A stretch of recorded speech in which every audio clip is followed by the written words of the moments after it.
Bonsoir à toutes et à tous, j'espère que vous allez bien. Voici l'édition spéciale du vendredi 24 août 2018. Minuit 5, New York. La communauté internationale doit maintenir la pression à l'égard de la République populaire et démocratique de la Corée du Nord afin de parvenir à la dénucléarisation du pays, a déclaré le chef d'agence diplomatique britannique Jeremy Hunt aux journalistes au siège de l'ONU, rapporte TASS. Minuit 16, Mountain View, Californie, USA. 50 comptes liés à l'Iran a retiré ses réseaux sociaux de Google le 23 août, rapporté dans le blog en ligne de Google. Nous avons identifié et fermé un certain nombre de comptes liés à l'organisation de la Voix de la République islamique d'Iran qui a caché sa relation avec elle, y compris lors des échanges de langue anglaise et de politique contenus aux États-Unis, a déclaré Google dans un communiqué de la société. Sous la fermeture s'ajoutent 39 chaînes YouTube, 6 blogs sur Blogueur et 13 comptes Google+. Le géant de l'Internet a déclaré que les comptes sont utilisés pour effectuer la cybercriminalité, en particulier pour le phishing et le piratage. Notez que quelques jours auparavant, deux autres compagnies américaines, Facebook et Twitter, ont également indiqué qu'ils ont supprimé 652 et 280 comptes qui sont associés avec l'Iran. 2h38, Al-Hodeida. 26 personnes ont été tuées au Yémen à la suite de l'incursion de l'aviation arabe sur le convoi de réfugiés, rapporte le siège de l'agence du site Saba. L'incident s'est produit près de la localité d'Ed Loureimi dans la province de Hodeida. Il est rapporté que, parmi les tués, il y a 22 enfants et 4 femmes. Rappel, le 9 août, à la suite de missiles lancés par les forces aériennes de l'Arabie Saoudite dans un bus scolaire de la ville yéménite de Sada, tuant 50 personnes et 77 blessés. La plupart des victimes sont des enfants. 10h55, Riga. La population de la Lettonie devrait se défendre elle-même en cas de conflit militaire. Sur cela est dit dans le projet de rapport national du ministère de la Défense, rapporte RIA Novosti.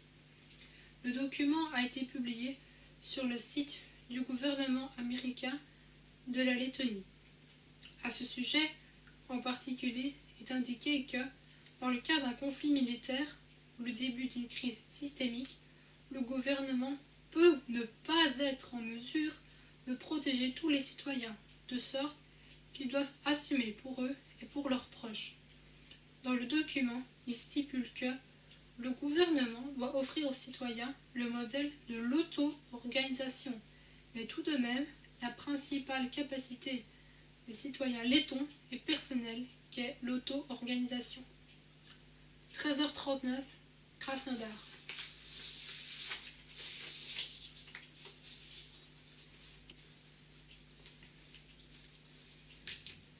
Découvert en cuivre stataire, martelé dans le royaume de Bosphore, donc les fameuses monnaies, avec la marque de 639 années de l'ère bosphorienne, environ dans le tournant de 342 jusqu'en 343 avant Jésus-Christ, selon le Printemps rouge, par les archéologues de l'université technique de Magnitogorsk, rapporte TASS. Sur une pièce de monnaie en cuivre est représenté le roi Reskuporis VI et l'empereur romain. On a supposé que, après la mort du roi Reskuporis VI, a été ciselé ses propres pièces de monnaie dans le royaume. Cependant, jusqu'à récemment, il était impossible d'affirmer les dates exactes de la frappe des pièces de monnaie. Les images de ces pièces apparaissent dans le réseau mondial, mais puisqu'ils étaient des artefacts tirés des implicites de l'époque, la note n'est pas prise. Cette fois, une pièce de monnaie est impossible d'extraire de l'installation de la couche culturelle liée à un site archéologique du monument, comme l'a déclaré Michael Ambrazone, le chef de l'excavation. Rappelons que le royaume de Bosphore était situé sur les rives de la mer Noire et celle d'Azov y a été fondée par des colons grecs. Sous la pression des tribus, le pré remporté du Bosphore a fait que le royaume était considérablement affaibli. Pire encore, quand les Huns sont venus, ils ont perdu une grande partie du territoire. 15h54, Washington. Une demande au procureur général des États-Unis d'une ouverture d'une enquête contre Hillary Clinton a été faite par le président des États-Unis, Donald Trump, sur sa page Twitter. 17h16, Kubinka.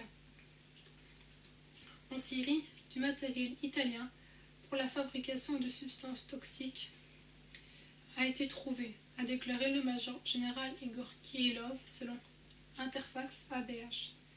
Le laboratoire de fabrication d'armes chimiques a été découvert en juin dans la ville de Douma. Ensuite, les militaires russes ont informé que le laboratoire est pourvu d'importation des processus technologiques, mais les pays producteurs n'ont pas été annoncés. Et c'est seulement maintenant que Igor Kirillov, dans une interview, a déclaré que sur les installations était inscrite une phrase « Made in Italy ». 18h15, Kiev.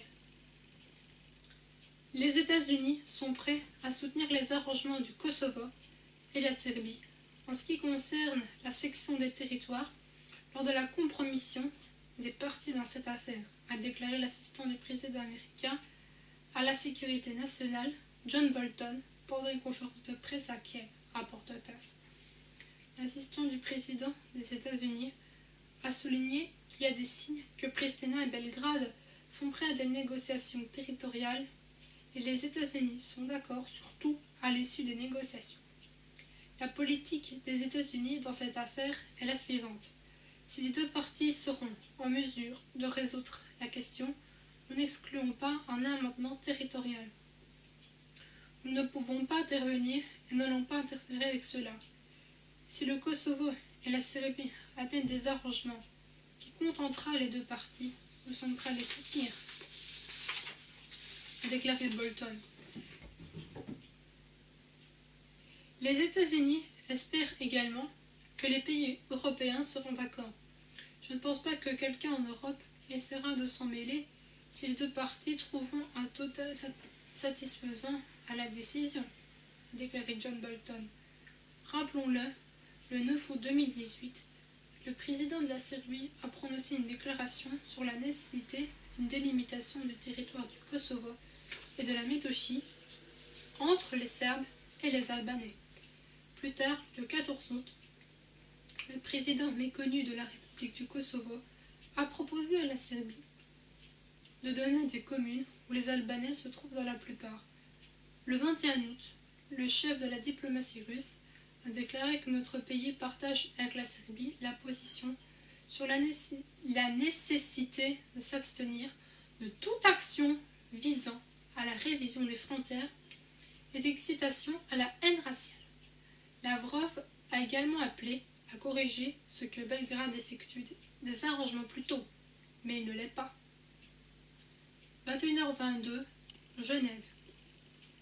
Les représentants de la Russie, de la Turquie et de l'Iran ont été invités à négocier sur la formation du comité constitutionnel de la Syrie, a déclaré l'envoyé spécial du secrétaire général de l'ONU sur la Syrie, Staffan de Mistura, cité par la Deutsche Welle. La réunion se tiendra les 11 et 12 septembre à Genève, au cours de laquelle les parties du processus de paix d'Astana vont discuter des questions sur l'avenir constitutionnel du comité. Le comité doit élaborer la constitution de la Syrie pendant la période de transition.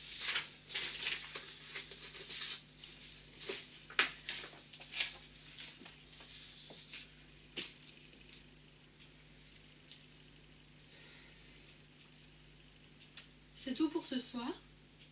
J'espère que ça vous a plu. Vous pouvez partager ma vidéo, mettre un like ou un dislike. Si vous voulez d'autres vidéos, abonnez-vous à ma chaîne. Et dans l'attente d'une prochaine vidéo, je vous souhaite une très bonne soirée, une très bonne nuit. Portez-vous bien.